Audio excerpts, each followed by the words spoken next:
How 100 years of literature affects current events?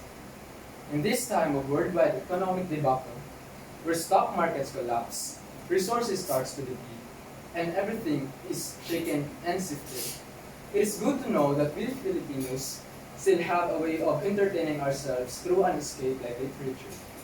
Recently, I have received an email about a Filipino version of Noah's Ark. It depicted the real situation of our beloved country. Allow me to share it with you. God appointed Noah to be his official spokesperson for his deliberate judgment to this country, Philippines. He gave him precise instruction about the flood and commanded him to build an ark with accurate measurements. Years had passed, but no ark was made. Disappointed, God called Noah for an explanation. Trembling, Noah enumerated the reasons why the project had been derailed. First, he confirmed that the mayor would only give him the permit if his nephew's construction company would build it. Second, the congressman wanted 30% of the price as his commission. Third, the workers contracted formed a union and went on strike for a higher pay. Fourth, all of a sudden, the left-leaning groups protested the selective inclusion of the people in the ark, especially the male and the female designations, which were offensive to the gays and lesbians. Fifth, the Senate had a hearing in aid of legislation and summoned Noah for a lengthy inquisition because he could not invoke executive privilege and confidentiality. 6. The Senate ruled that it violated the separation of church and state. Finally, the President of the Philippines would only allow it if a tarpaulin would be made to show that it was her project. Towards a strong republic, and so, temporary restraining order was issued on the project. With this, God desperately concluded that he did not have to send a flood to destroy this nation, for this nation is engaged in self-destruction.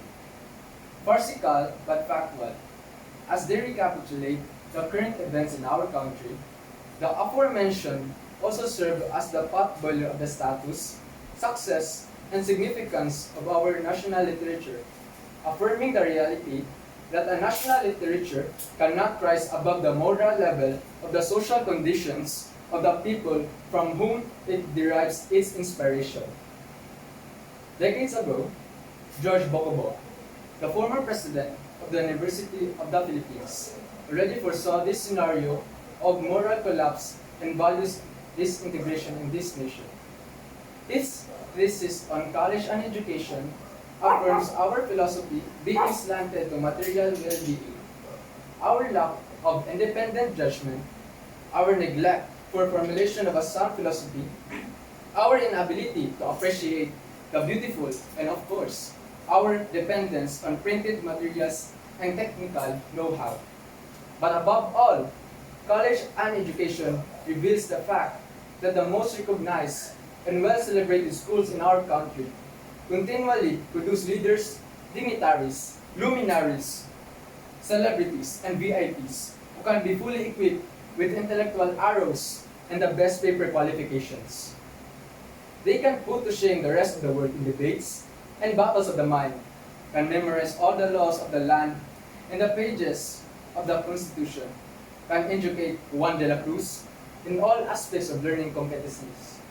But once put in power, can become the epitome of graft and corruption in the high places and the embodiment of diabolic forces violating human rights. Ladies and gentlemen, history has recorded, literature has testified the rise of our country through our heroes and its fall through our leaders, the birth and the death of the tree of liberty, the plight, problems, predicament, preoccupation, and power of the Filipino people. 100 years of our national literature reflects the spirit of this action and reactions. Thank God for our literature. Thank God for literary writers for allowing us to explore the highest and lowest places in human society. for keeping us abreast of our country's situation, for providing us with a sense of history and understanding the spirit of our nation, and for helping us discover our strengths and weaknesses as a people. This is Philippine literature at its finest.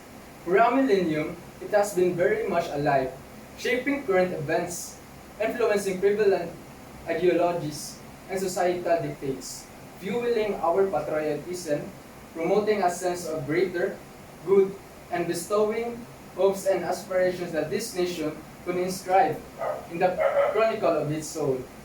But at the end of the day, literature leaves a missing link, an empty chair, and a blank page perhaps for us to reset our priorities, revisit our national interests, and somehow revise our nation's history for the better.